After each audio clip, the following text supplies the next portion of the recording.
Well, this chapter we're going to talk about sensation and perception. We really needed to understand the brain and the whole components of how messages are brought to the brain, because sensation and perception is that next step.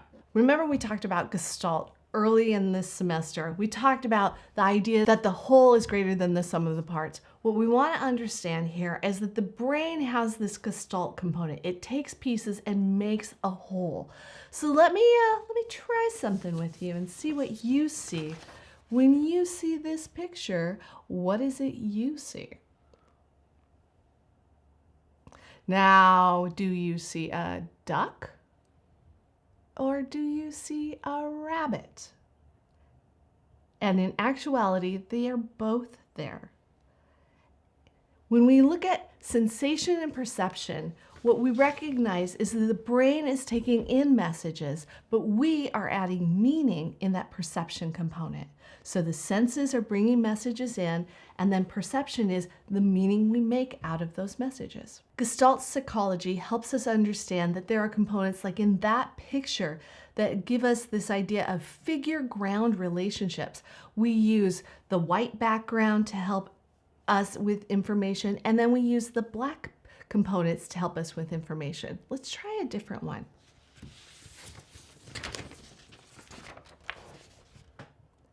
And what do you see in this picture?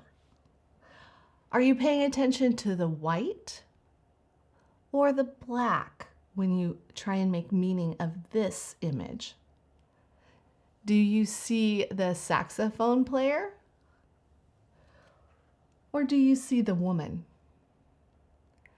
That's part of figure ground. That's part of the Gestalt concept. Other concepts have to do with proximity. There's some images where you can look and see that proximity is a part of that. Similarities, continuity, and closure.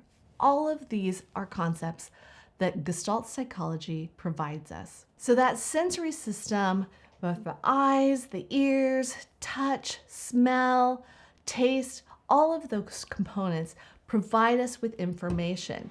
The sensory system is just the messenger. It's not the definer. It's not the meaning making. Our sensory receptors are specific neurons placed in our brain and then out to these areas that give us that sensory information. But sensation is when the stimuli goes down that pathway and into the brain, where we get that central nervous system operating and trying to sort out what those messages really mean. All sorts of components provide us with that element of what this is really going to mean, including the environment that we experience these elements. Now, I already mentioned the familiar 5 senses. We have vision, we have smell, we have taste, we have hearing, we have touch. But there are others that we know about, and it's important to recognize that those play a role in our meaning making also. So balance, the vestibular component of where we are in relationship to a sense of balance. And you know that when you've been maybe on a merry-go-round for a while, and then you get off of that merry-go-round and you try and figure out how to find balance. Or my least favorite ride, the teacups at Disneyland, yes. Body position or proprioception, the idea of where you are in relationship to other components. Movement, the whole of kinesthetic components.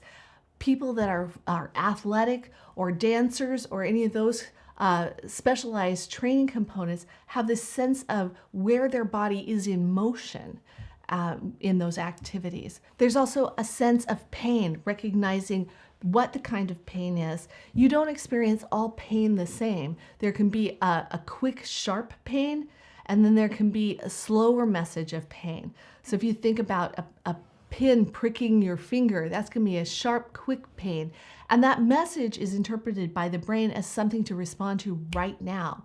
Whereas if something starts pressing in on your foot, but it's a slow press, you're going, wait, is this something I should respond to? It doesn't have that sharpness to it. You have more time to conceptualize what you want to do in response.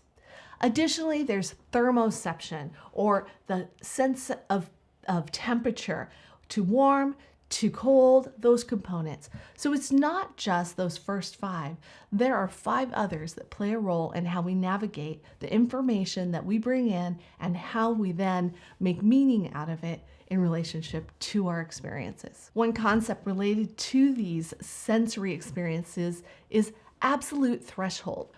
Absolute threshold is the measurement of what is absolutely necessary for you to be able to perceive, whether it's vision, taste, hearing, touch, or smell. So if you think about a light in a dark night, there needs to be enough that you can perceive it. Now we know that in the darkest of situations, you can see even less light than if you're in a situation where there's maybe some ambient light. You're going to need even more light, more brightness to be able to perceive that there's a light on. So if you're on a night where it's cloudy, you don't have to have as bright a flashlight to be able to go out and navigate components, because you don't have to navigate the other light that's coming from the sky, maybe from the stars or the moon. Just noticeable difference is that component where there's enough change that you can see that there's been a change. So if you think about that light in the darkness, what it would take for you to notice that that light has increased is that just noticeable difference.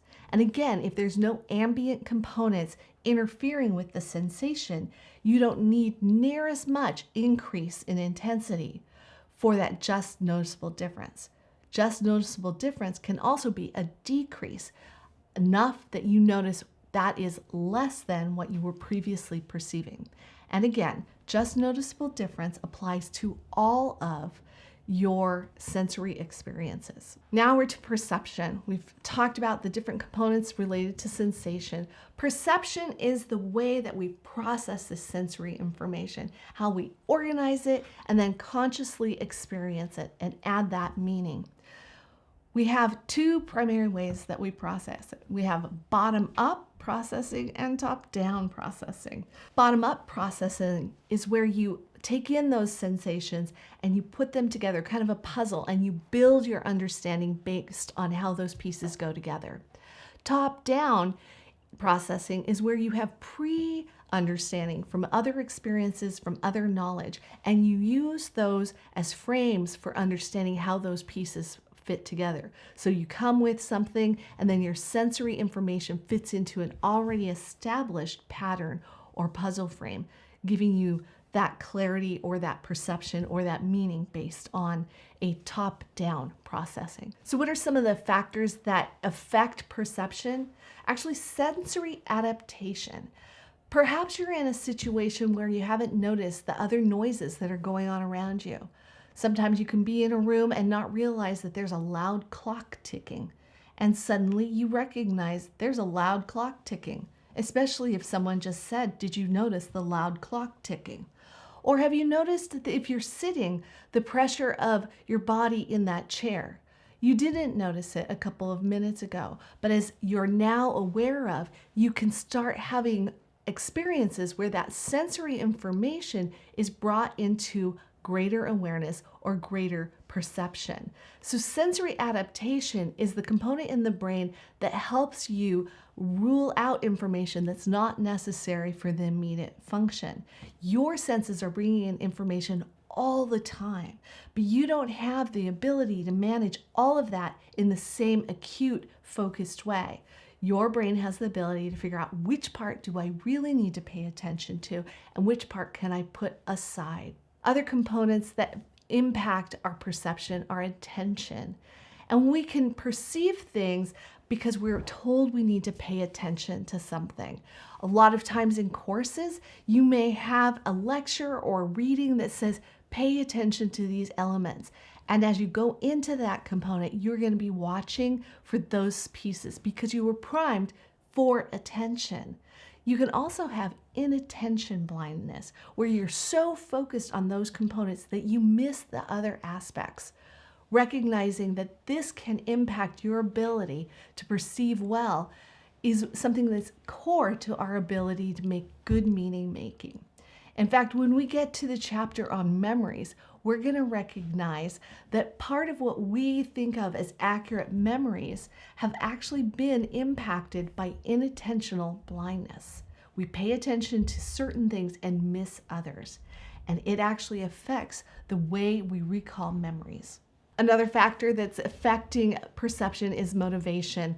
Is the individual motivated to actually pay attention to the here and now? Which of the components that the senses are bringing back is most important to that individual? So motivation is going to play a role. Beliefs, values, prejudices, and expectations. If you go into a situation and you already have a judgment on what's going to be happening, you're going to be paying attention to that information.